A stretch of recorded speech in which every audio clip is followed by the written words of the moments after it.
네, 안녕하세요. 블랙보드에 제가 그 공지를 올린 것처럼, 이번 주에, 제가 그 아키텍처 시뮬레이터에 대해서 조금 이제 설명을 뭐 하려고 하는데, 이게 어쨌든 저도 이제 준비하는 시간이 이제 필요하기도 하고, 또 저번 주가 이제 좀 밀렸기 때문에, 그, 아웃 오브 오더 프로세서를 이제 잘, 좀 서머리를 하고, 그 다음에 이제 녹화를 하느라, 이제 좀, 늦어졌습니다. 음, 뭐, 어쨌든 뭐, 뭐라 그럴까. 우리가 지금 이제 컴퓨터 구조, 특히나 이제 대학원 과목에서 이제 컴퓨터 구조를 이제 배우면서 사실은 아웃 오브 오더 프로세서라는 그 지금 모던 프로세서 아키텍처 이 부분이 이제 사실 많이 중요하다라고 이제 생각을 했고요. 그 이후에는 이제 약간 좀 더 다른 구조의 이제 컴퓨터 구조, 뭐 예를 들어서 이제 GPU라든지 이런 아니면 VLIW, 벡터 머신 이런 부분들을 이제 조금 더 배우려고 합니다. 이제 그렇지만은 우리가 이제 보통 쓰는 그냥 뭐 데스크탑이나 아니면 스마트폰에서 우리가 사용하는 그런 프로세서 구조들이 뭐 여기서 이제 보는 바와 같이 이제 out of the processor 우리가 배운 것처럼 out of the processor 이제 구조를 이제 가지고 있고요. 이거는 왜냐면은 하이 퍼포먼스를 지원을 해야 되기 때문에 하이 퍼포먼스를 이제 로 돌려야 되기 때문에 이런 out of the processor를 이제 가지고 있고, 그래서 이 구조를 이제 좀 더 정확하게 하는 것이 이제 중요하다고 생각을 해서 제가 조금 자세하게 이제 설명을 하였습니다. 물론 이제 여러분들이 이제 또 많은 뭐 설명들이 이제 아마 인터넷이나 이런 데 찾아보면은 out of the processor에 대한 설명들이 많이 이제 있을 것이라고 이제 생각을 합니다. 이제 어쨌든 이제 많은 그런 교재가 있는데 뭐 제가 선택한 그런 교재도 이런 out of the processor 구조를 잘 설명을 했다라고 이제 생각을 하고 있고요. 뭐 그렇기 때문에 이제 잘 열심히 공부를 하는 것이 이제 중요하다라고 이제 생각을 하고 있습니다. 그래서 이제 지금 뭐 이후로의 계획은 뭐 말한 바와 같이 이렇게 아키텍처 시뮬레이터에 대해서 이제 소개를 하려고 하고 있고요. 아쉽게도 저희는 학생 수가 많아서 오프라인 수업을 만 제공을 할 수가 없는 상황이기도 하고요. 특히나 교실이 제가 알아보니까는 좁다고 하더라고요. 좁아서 가지고 오프라인 수업을 이게 하기가 불가능할 거다라는 말을 들었습니다.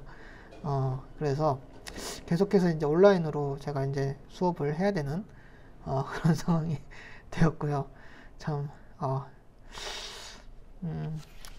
많은 그런 어려움이 있습니다, 지금. 어쨌든 뭐 여러분들도 이제 쉽지는 않겠지만은, 그런데 뭐 한 가지 이제 좋은 건, 온라인 수업이 한 좋은 점은, 어쨌든 여러분들도 이제 시간이 날 때, 이렇게 뭐, 유튜브를 통해 가지고, 들을 수가 있고, 뭐 저도 뭐 이렇게 좀 밀리긴 하지만, 그래도 이제 좀 부담감을 덜면서 이렇게 비디오로 올릴 수 있다라는 것이 뭐 나쁜 점 중에서 그래도 좋은 점이 아닌가 뭐 그렇게 생각은 하고 있습니다. 그래서 이제 저희가 이제 사실은 제가 좀 천천히 나간 그런 경향이 있긴 한데 어쨌든 영어 수업이고 또 여러분들의 이해를 높이기 위해서 뭐 좀 주저리 설명한 그런 것도 있긴 한데요. 어쨌든 여러분들이 이제 이 과목을 들으면서 뭐 도움이 많이 되면 좋을 것 같습니다.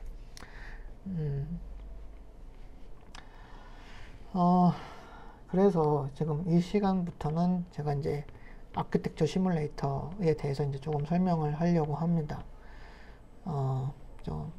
여러분들이 이제 시뮬레이터라는 거는 이제 많이 들어봤을 거고, 물론 소프트웨어만 다루는 사람들은 도대체 시뮬레이터가 뭐냐, 뭐 이렇게 생각을 할 수도 있겠어요.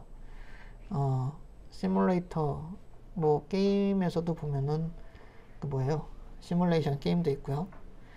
특히는 뭐 이렇게 도시 건설하는 뭐 시뮬레이션 게임도 있죠. 그 시뮬레이션이라는 거는 사실은 실제적인 내용을 virtually 에뮬레이션 역시나 비슷한 단어가 들어가 있긴 한데, 그 실제적으로 이제 동작하는 그런 원리에 따라 가지고 이 컴퓨터 소프트웨어로 virtually 그 동작하는 부분을 구현해 놓아서 컴퓨터로 이제 돌릴 수 있게 만든 거를 그냥 우리가 이제 시뮬레이터 혹은 시뮬레이션이라고 이제 생각을 하면 되겠습니다. 그러니까는 이 컴퓨터 구조라는 거는 이제 컴퓨터 시스템 하드웨어 and 컴퓨터 아키텍처를 이제 다루는 그런 학문. 네, 그러기 때문에 하드웨어, 기본적으로는 하드웨어입니다. 그러니까는 사실 뭐 CPU라든지 이제 여러분들 쓰는 컴퓨터 시스템이라는 거는 사실 소프트웨어는 아니죠. 소프트웨어가 올라가서 돌아가는 하드웨어죠. 그래서 이 하드웨어의 오퍼레이션을 에뮬레이션해서 돌리는 소프트웨어를 우리가 이제 시뮬레이터라고 이제 부르는 것이죠. 그래서 이번 시간에는 그런 시뮬레이터에 대해서 이제 소개를 하고요. 그리고 그 컴퓨터 아키텍처 시뮬레이터 중에서 이제 좀 많이 쓰는 GEM5라는 그런 시뮬레이터에 대해서 이제 여러분들이 실습을 할 수 있도록 뭐 이렇게 하도록 하겠습니다. So in this class, I will talk about the computer architecture simulator, and then as I explained in Korean, so I believe it is more understandable to teach in Korean, but it's actually the duty to teach in English, so I need to teach in English. Okay. So what is the simulator? So as I explained, simulator is a software, not hardware. The software program that emulate the operation of computer hardware or computer processor. So what is the computer hardware? So it's a computer system hardware. It's called, actually we frequently call the computer hardware is a computer hardware system. Is some entire computer system such as our desktop computers or laptop computers and or smartphone, and then some other. All these computer systems are hardware, and then on the top of this hardware, the software runs on the operating system. So if you want to develop the better software or if you want solve some issues of the computer hardware or computer system, you need to understand how the computer hardware or computer processor work. But this computer hardware or computer processor is the chip. And then, as you know, this structure of the computer system and then the inside of the computer processor is very complex. And then it is known that the modern modern i7 processor has the billions of transistors. So it's a billions. So we cannot imagine this number of so that means that this processor is very, very complex. But how can we understand the real computer hardware? And then how can we add our ideas on the computer system or computer hardware? So it is not possible to directly modify the computer chip or computer system. So sometimes we can use some development board to apply our ideas on the real computer system, but it's very, very hard. And then if this development board is not provided to the normal user, then we cannot use this development board. And then actually in the company engineers or company researchers directly work can not all engineers, not all researchers, but some of the engineers directly work with the real hardware. So and then this real development hardware is required for this hardware developer or hardware researchers. But for students or some normal, for the normal person. So the accessing this real hardware is very difficult, and it's impossible actually, because this is the property of the commercial company. So we cannot access this type of the hardware. Then how can we understand the computer hardware, or how can we research on this hardware computer architecture research or computer architecture field? So we need simulators. So this simulator implement the operation of the computer system, and then some operation of the computer processor with software. And then these simulators are normally developed by some university or laboratories. And then so in the effort of the graduate student, many graduate students, and then if they develop these simulators, they can easily recognize some issues of the computer hardware, and then they can write the very good quality of the papers. And then these simulators are open to the public normally. So if the simulators are developed in the university labs, then these simulators are open to the public. But what's the problem of open software? Maintenance. So we do not pay money for these open source simulators. So if the student graduate from the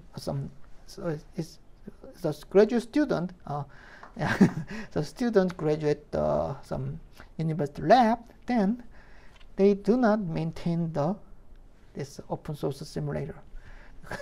So that's the problem, one of the problem. But it's a very useful tool on the computer architecture research. So let's talk about the research on the computer system. So actually I showed this figure in the undergraduate computer architecture course, and then as you know, this is the layers of the computer system. So, and then actually the computer system is very complex, and this computer system is composed of many different levels of layers. So what's the layer?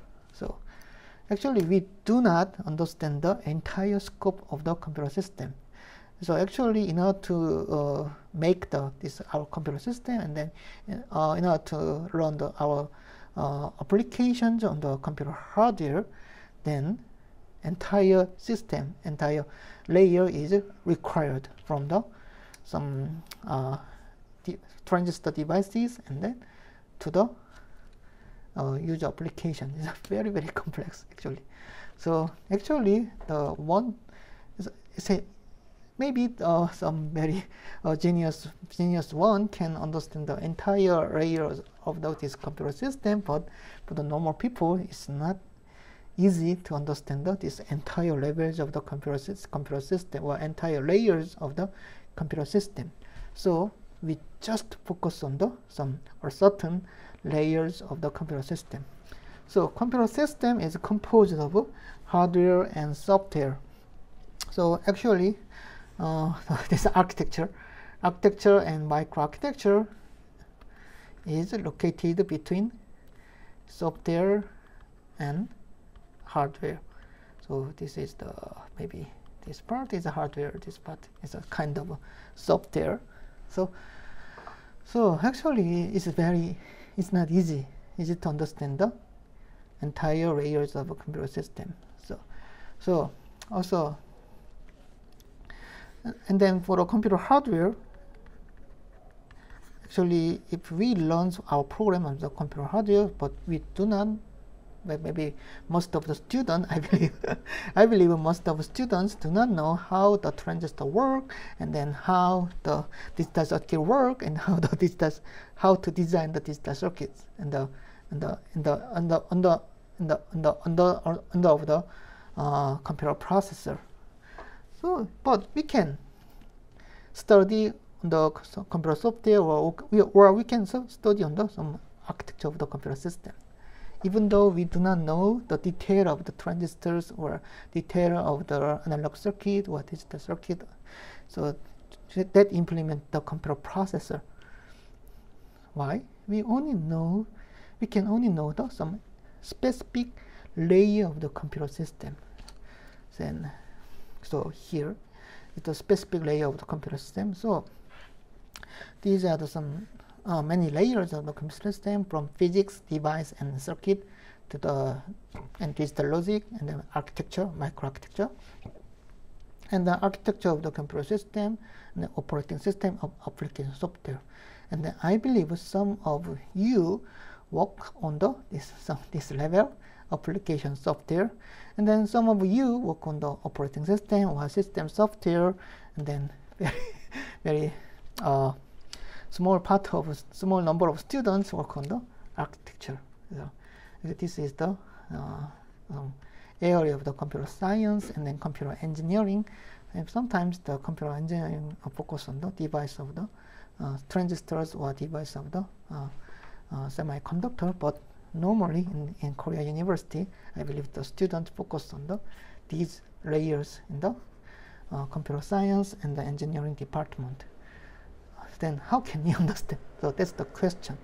So, and then how can we add some brilliant ideas on the computer system? If you only focus on the application software and then some user software, and then if you only develop some very good software, then you can only focus on the application software. And then if you are working on the operating system level, then you can only focus on some operation of the operating systems. But how about the architecture? It's a hardware. How? So we need some tools that help our research on computer architecture or computer system. And then this tool is the simulator, because it is not easy to modify the computer hardware, because this is some area of the semiconductor, or this is the system design, and then it's not easy to change some digital logic. So if we use the FPGA, then we can modify some logic on the computer processor, but normally we are using the very high performance computer processor such as Intel i series or AMD CPUs or even the ARM CPUs. And then this type of CPU, it's very, very difficult to implement the computer processor for this type of the CPUs. And then, as I said, it is because this processor is currently very, very complex. So it's not easy to directly modify the hardware of or digital logic of a computer processor. Then how can we add or some computer architect, how the computer architect work on this computer system? So we need the software, or we need tools to emulate the operation of a computer system or operation of the computer processor. And this tool is called the computer architecture simulators. Okay. So this is the board I used for our research, actually the storage research. So if you are fortunate, then you can work on this real development board. And then, so this development board is composed of FPGA and then non-volatile memory, DIMM, and then so real ARM processor, and then this ARM processor is connected to the host computers, and so you can work with the real hardware. But it was a nightmare actually. Why? So handling real hardware is very difficult, and then also the critical problem is debugging. So debugging the real hardware is the very is a nightmare job. So if you debug your software, then there are many debugging tools, or you can use, or if you are code your program application with the C program, then you can use GDB. So I know it's not easy because I also work with software applications, but hardware debugging is more difficult. But it's very fun to work with the real hardware. But so I said that it's fortunate to work with the real hardware or development board. But so normally, it is more convenient to work with the software because it's just a model. So and then it's a simplified model. So if you add some your ideas, then if you recompile your software, then you can run your idea. So you can implement your idea in the software. So so architecture simulator. Architecture simulator emulates the operation of the computer processor or computer system. So it's a software. Okay. Simulator. Okay, what's that? It's a software. And then also we can classify the computer architecture simulator with many categories. But in this slide, I just classify the computer architecture simulator as full system simulator and cycle accurate simulator. So what's the full system simulator? So as you know, the computer system is composed of many components and then actually many parts, because the computer system is composed of a computer processor and coprocessor like a GPU or some accelerator card, and then I/O system, I/O devices such as mouse and keyboard, and then some touch screen, and then I/O devices, and yes, I already mentioned the I/O device, and network like some network, and then storage like a HDD or SSD, HDD or SSD. So computer systems are composed of many component action, and actually if you want to run the computer system, then you need the operating system. So as you can see, this computer system layers, then you need the entire layers to run the actually the whole systems or some and then softwares on the computer system. So these full system emulators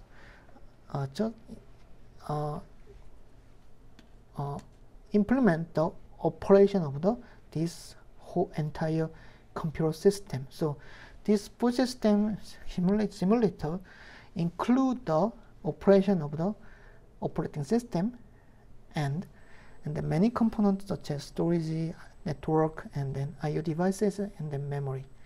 So actually this full system simulator is similar to the virtual software. So what's it? Virtualization software, like a VirtualBox or VMware.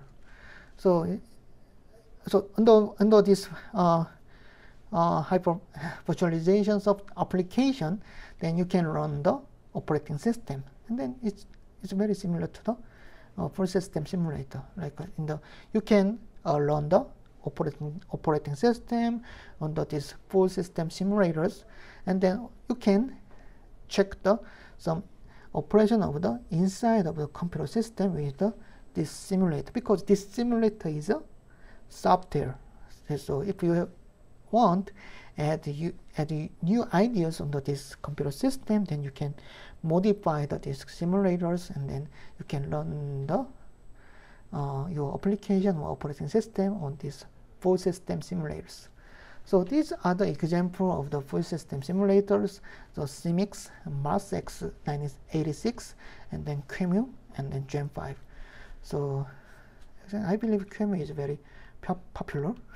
So it's so QEMU implement the different types of ISAR, instruction set architecture, and then you can, with this QEMU, then you can run the different type of instruction set architecture on the x86 computers. Okay. So these are the full system simulators. But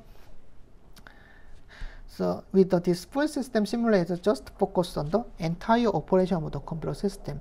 So the accuracy or some detailed operation of the processor is maybe lack, not is not implemented in these full system simulators.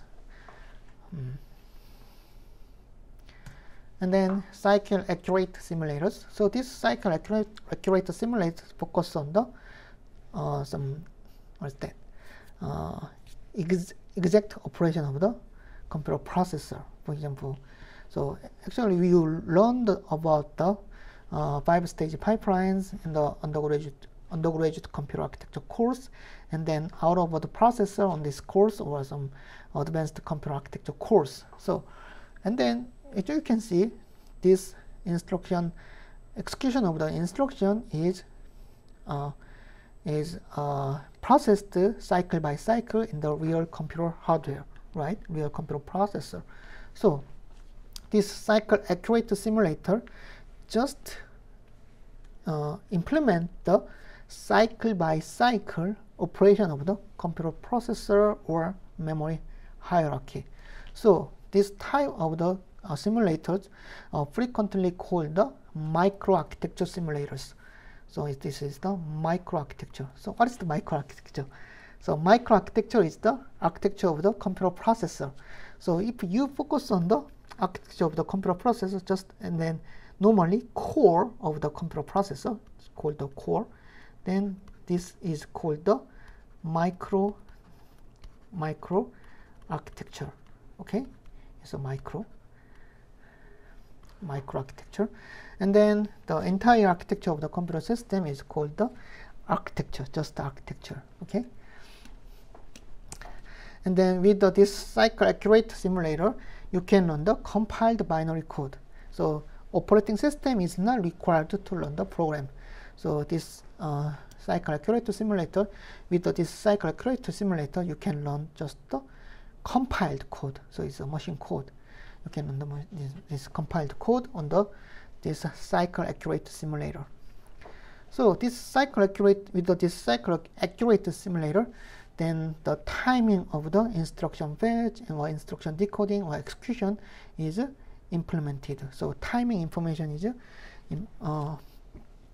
applied on this type of simulator. So these are the example of cycle accurate simulators. So simple scalar, Gen 5, and then GPU sim.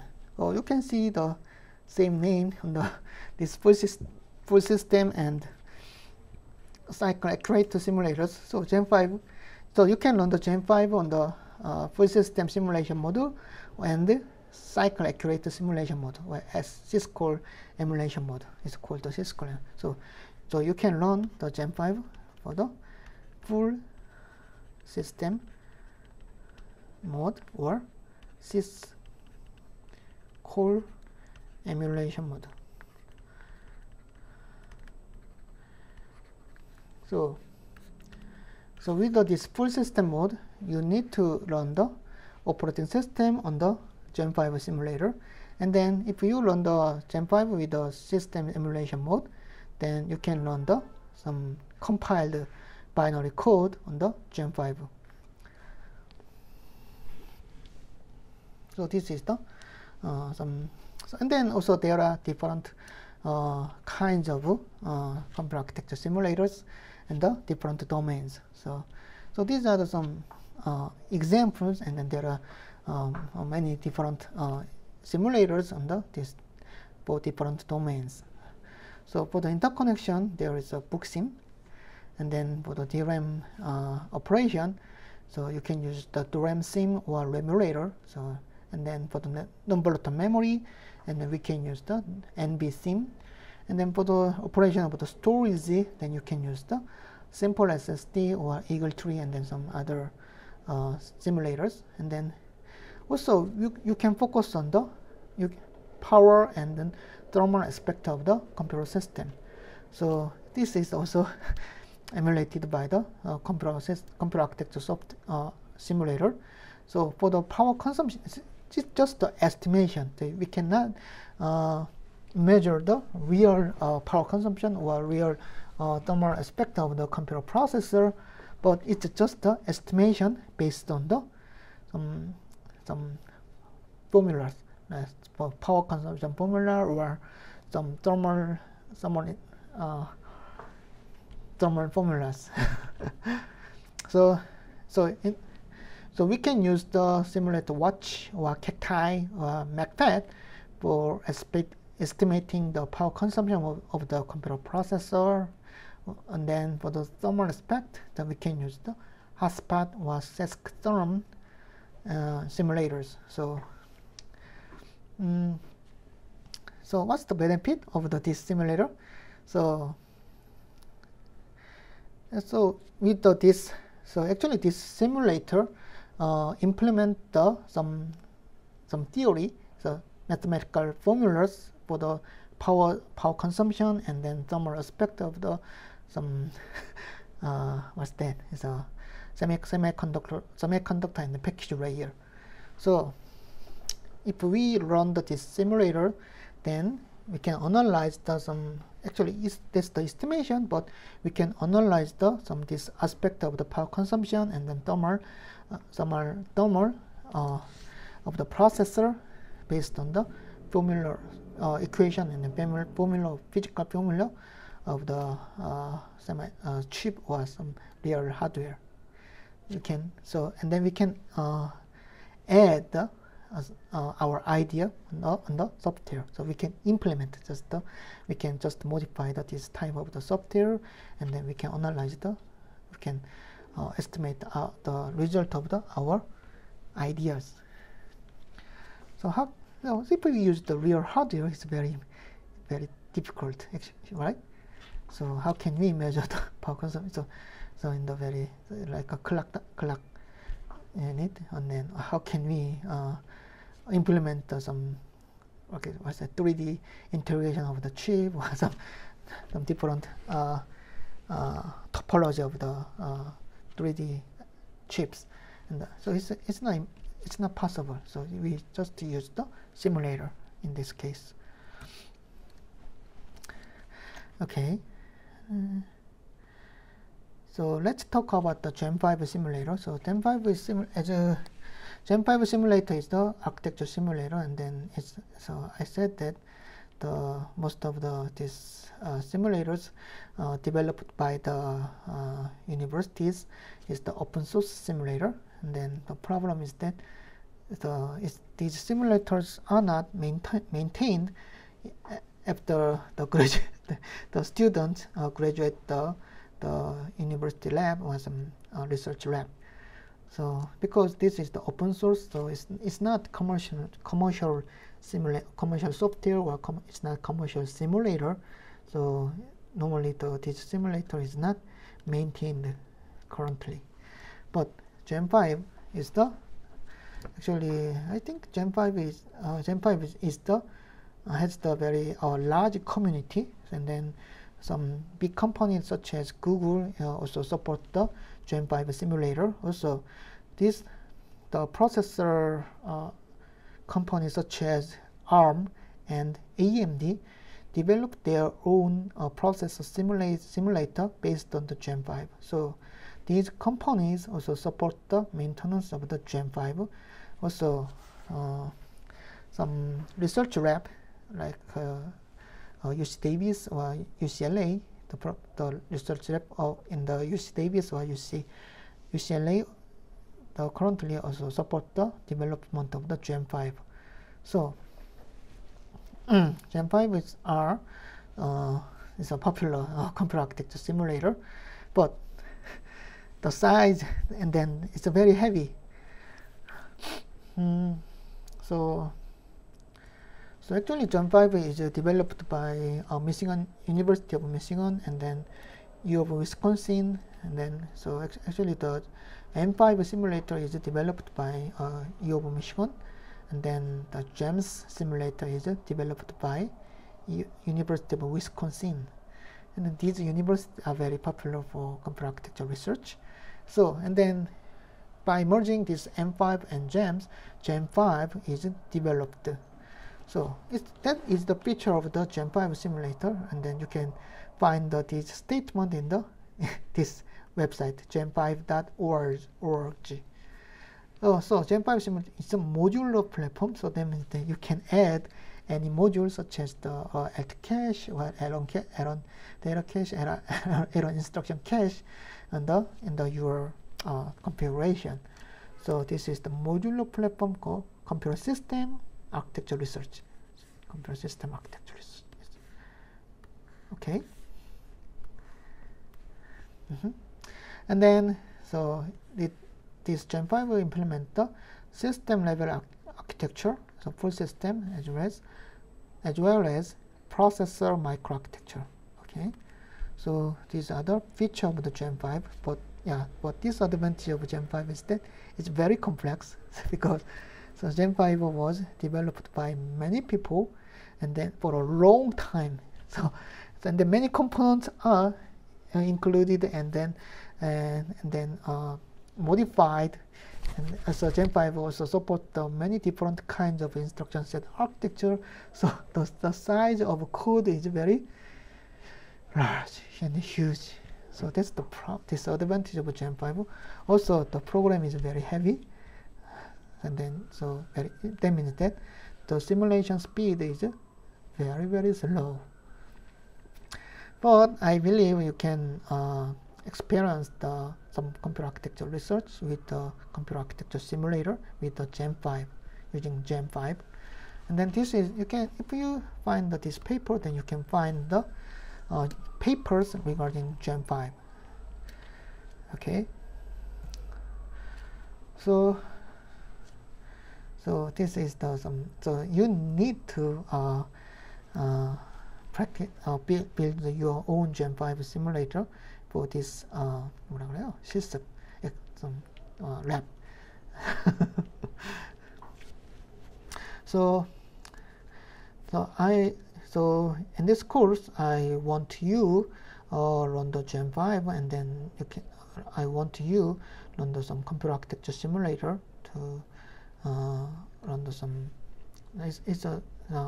여러분들이 그 컴퓨터 아키텍처 시뮬레이터를 경험을 해서 좀 뭐 연구에 쓴다든지 이렇게 도움이 되면 좋을 것 같아서 좀 이제 소개를 하고 있고요. So in this course you are requested to run your some application or some programs such as the secure POC, proof of concept applications, and in the Gen5 simulator. So I think this is the valuable experience to run the computer architecture simulator and then emulate the operation of the computer system with the software. So I will not give the very some Mission Impossible project for this course because I know that. So modifying the some architecture simulator is very difficult, and then it will take a long time.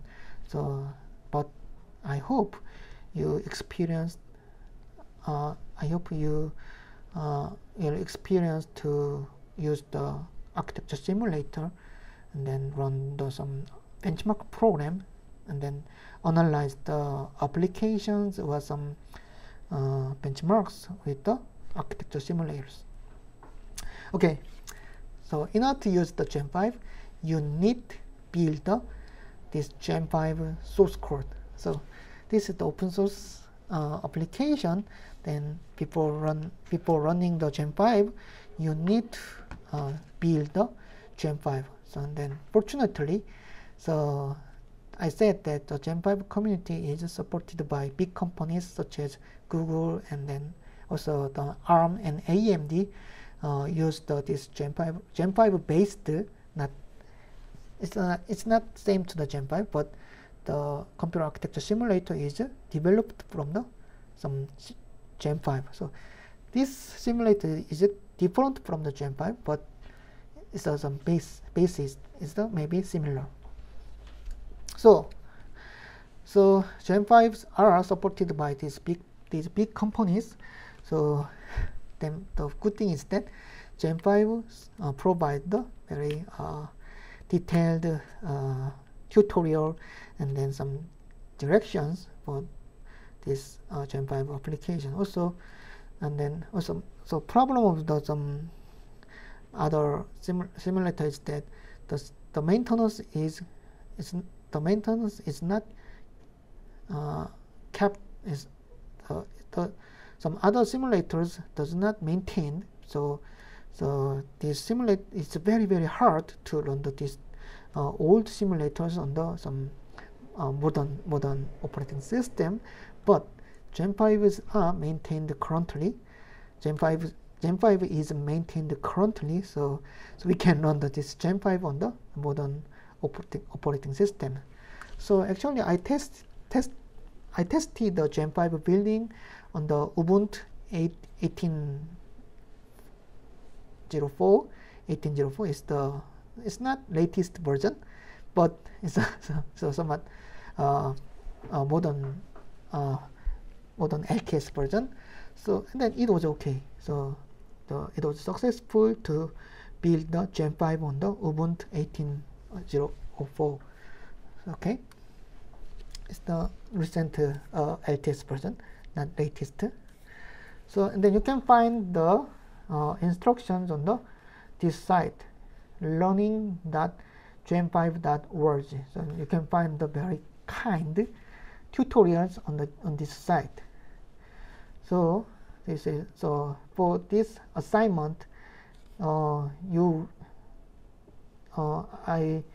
want you follow some instructions on the part 1 for the part 1. And then I also recommend you to learn build the Gen 5 on the desktop computers or some high performance computers which has the large RAM, large memory, because this architectural simulator normally require large memory, and then it's run very slowly.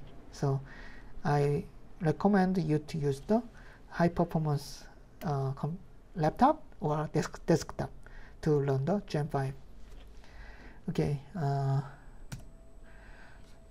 so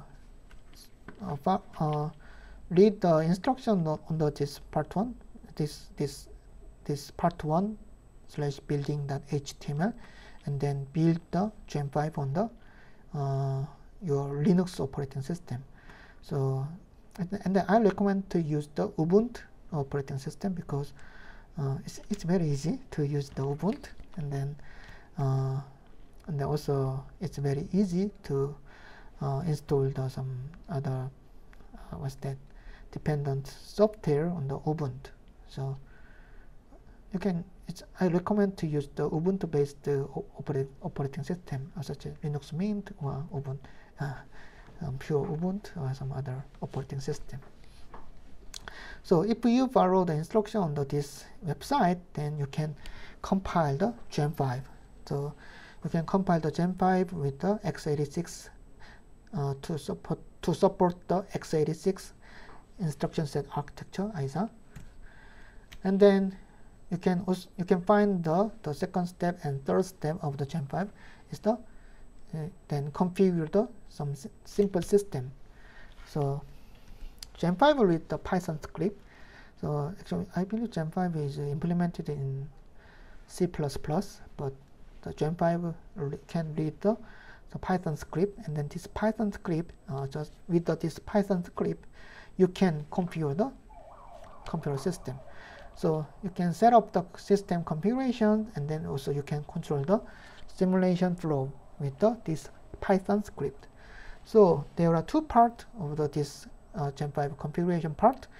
The first part is to implement the simple configuration, and then the second part is to configure the system with the level to cache, so cache config. So follow instructions on these pages, and then implement. So this is a configuration, just the configuration. So very easy. So just to make the Python script with this simple config or cache configure instructions. And then you can find more example in the test and config directory. So I will show my example. So this is my machine. So you can find the Gen 5 folder here. And then so where is the configs? So the cd configs. And then you can find the example here. What's that?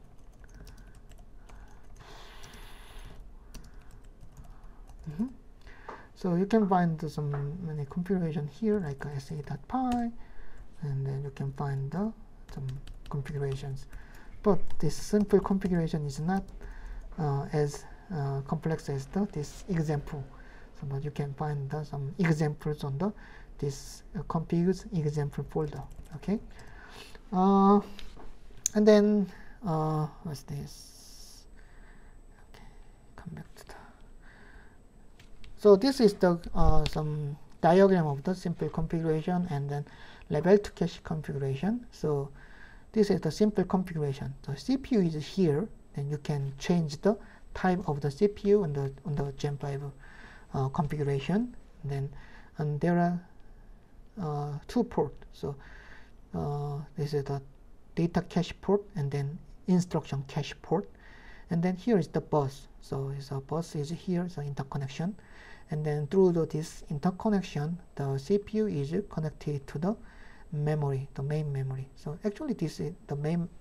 In order to access the main memory, we need the memory controller, and so this memory controller is modeled on the Gen 5.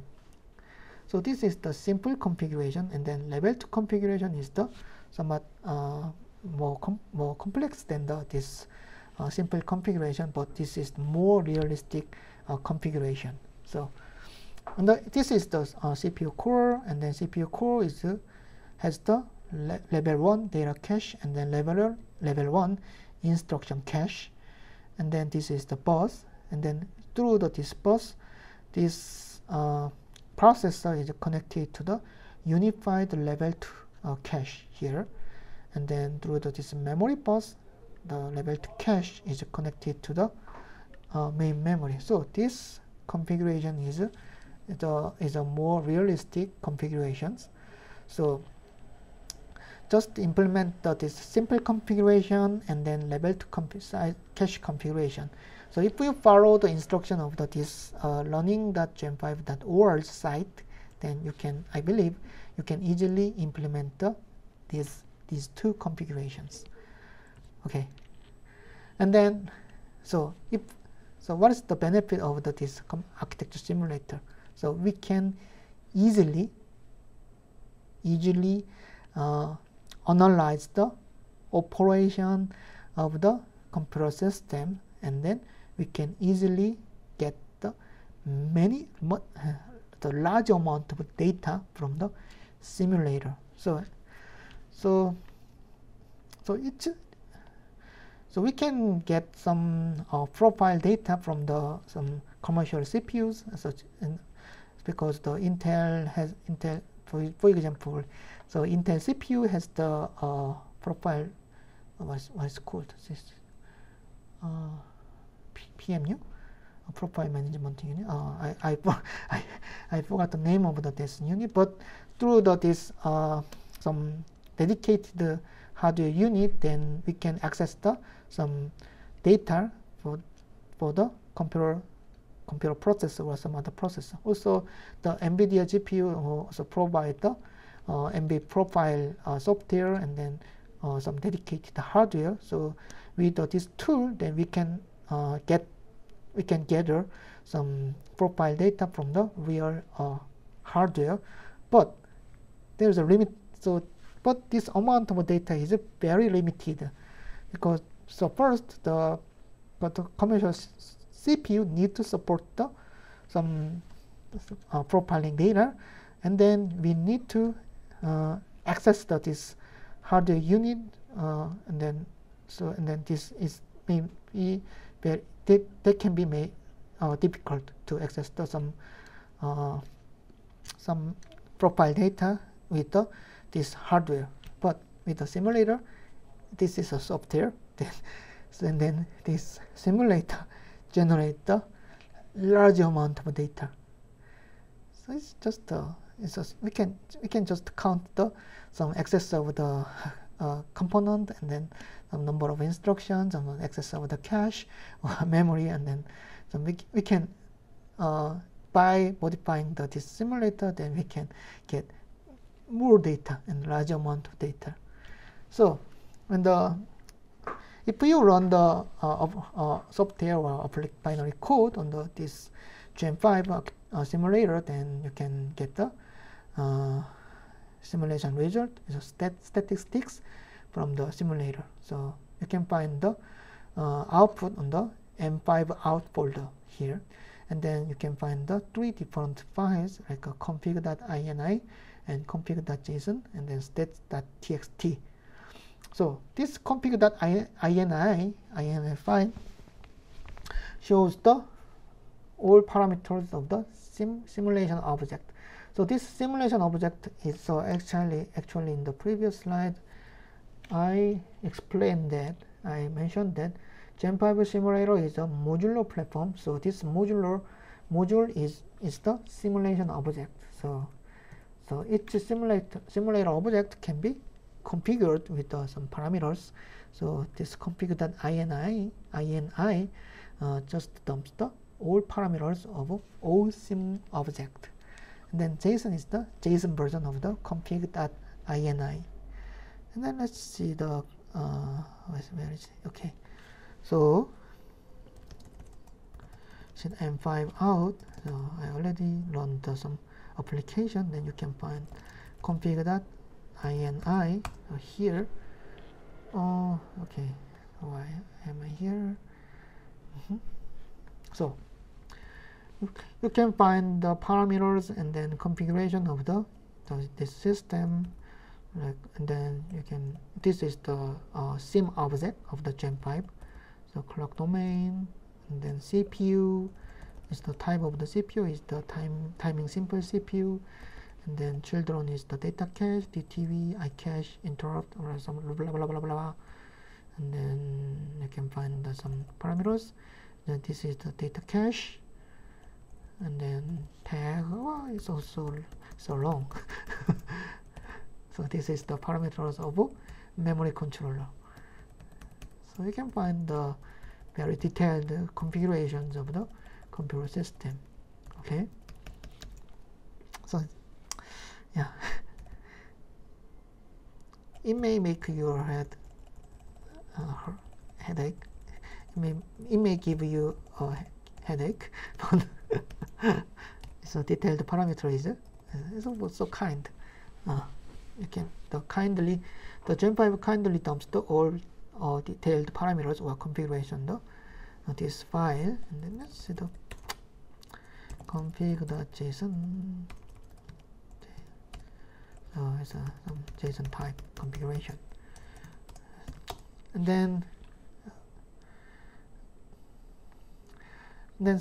the result, the simulation result is logged in the stats.txt. So this stats.txt include the detailed statistics output defined by each sim object. And then this statistics is printed at the end of the simulation. So problem is that if the simulation is terminated in the middle of the simulation, then you cannot see anything on the stats.txt. But if the simulation ends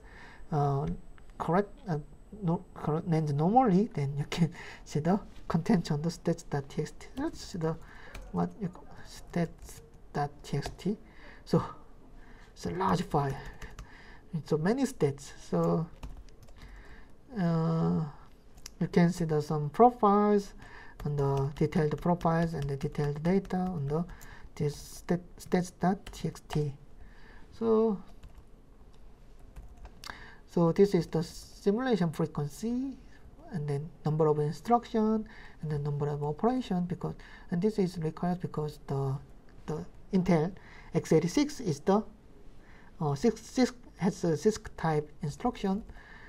So OPS and the instruction number of instruction may be different, and then this is the sim ticks is the number of clocks to run the application. So you can find some detailed stats here. So first, CPU.branch is the number of branches fetched. So here, so number of branches fetched, and then it's a committed instruction. So, and then this is the number of operation micro OPS committed, and then you can find this is the TLB parameters like read accesses and then read misses, write accesses, write misses, and then you can find the number of cycles, percent of this is the idle cycles, number of CPU cycles, then the busy cycle, then register read and register write, and you can find the very detailed statistics under this file. So good thing of the simulator is that the simulator can generate this very large amount of result regarding the operation of the computer processor or computer system. So you can find the integer ALU, integer multiply, integer divide, and then what's the floating point add, floating point compare here. So you can easily find the detailed profiles: memory read, memory write, floating memory read, floating memory write. Okay, and then this is the memory bus, and then it's a packet count, so how many packets are sent to the memory, and then it's a L2 bus, so on the CPU cache, and then it's the profile of the cache memory, and then data cache, level 2 cache. So you can find the much of data, and then memory controller, so many data. Okay.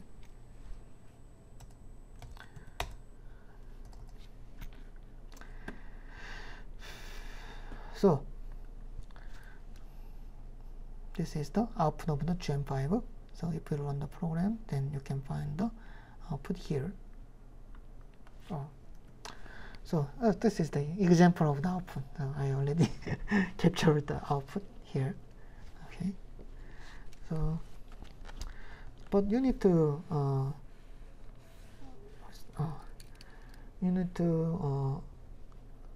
recognize, distinguish the host time and then this simulation time.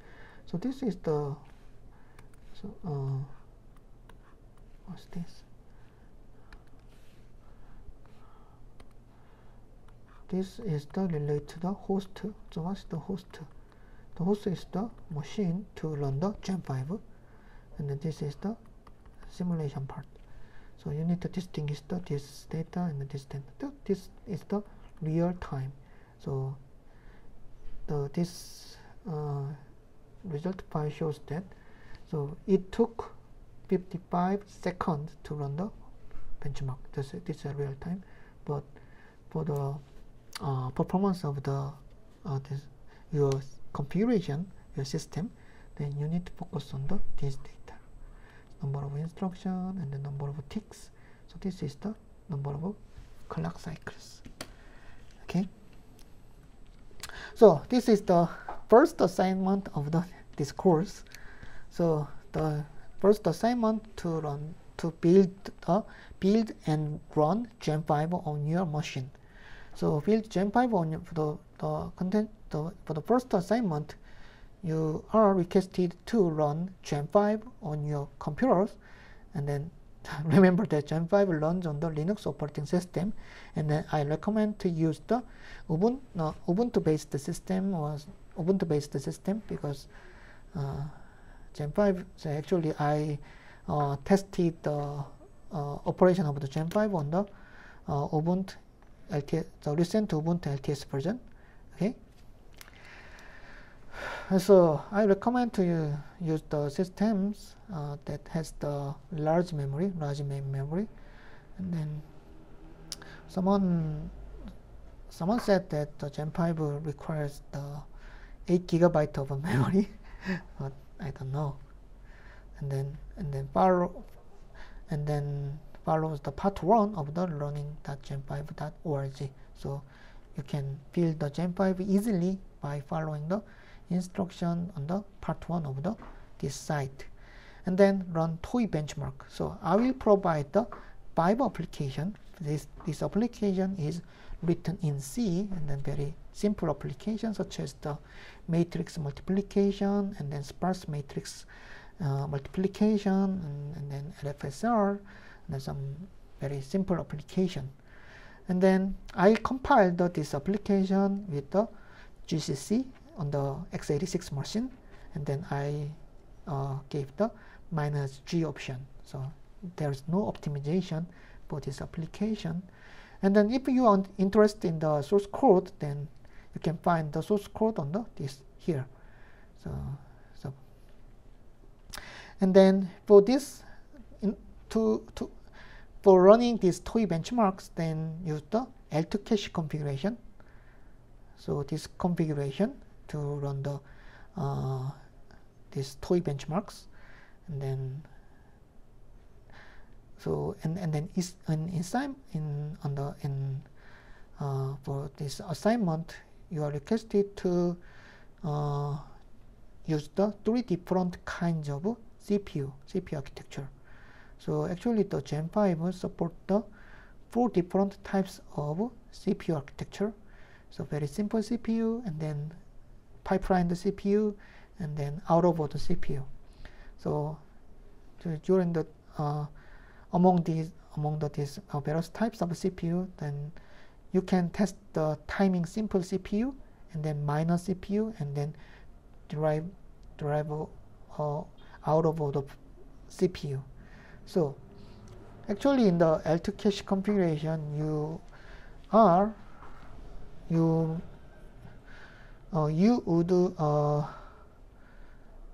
configure your machine with this timing simple CPU, but you can easily change your CPU type with the minor CPU or out of order CPU. So this is the assignment. So run this 5 application with the L2 cache configuration, and then with this L2 cache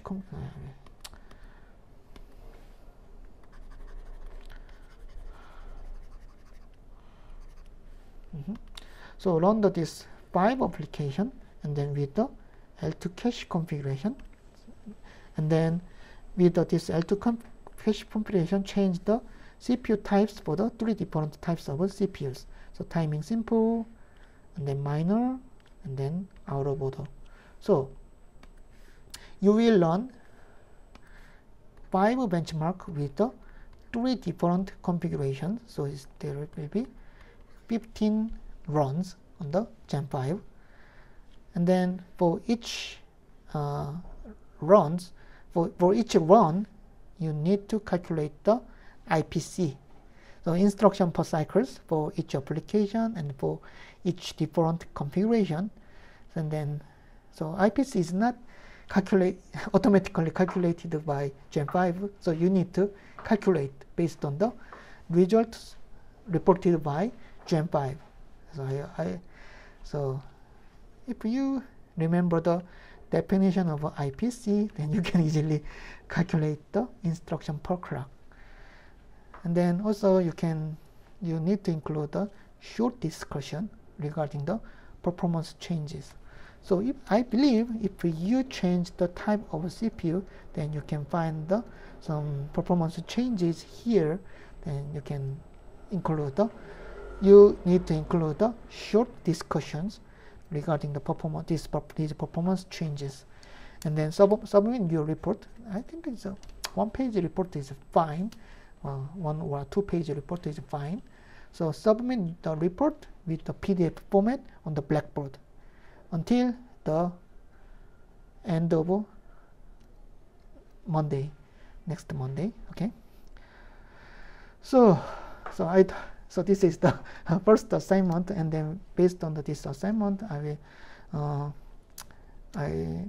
will show some result of some security attack on the processor. And then I also you can I will generate some project assignment for this course, but it's a very simple project, so do not be afraid. So please, I think this is the very valuable experience to run the. It is a valuable experience to run architecture simulator on your computer and by yourself. So enjoy this assignment, and then that's it. I think it will be very helpful. 자, 예, 수고 많았습니다. 예, 첫 번째 어사이먼트를 이제 제가 뭐 만들었는데, 여러분들이 이제 GM5를 이제 깔아보고 실제적으로 벤치마크로 이제 돌려보는. 이 벤치마크는 뭐 굉장히 프로그램이 이제 심플하기 때문에 오래 걸리지 않을 거예요. 그렇기 때문에 그냥 심플하게 돌려서 이제 확인을 하는 정도로 이제 하면은 좋겠습니다. 네. 그리고 뭐 제가 이제 뭐 블랙보드에 올리긴 하겠지만 어사이먼트 그 제출하는 곳을 올릴 거고요. 그래서 그 요 뭐 한 장 정도면 한 페이지 정도면 될 거예요. 그 심플 그 리포트를 블랙보드에 PDF 포맷으로 제출하기 바랍니다. 예. 수고 많았습니다.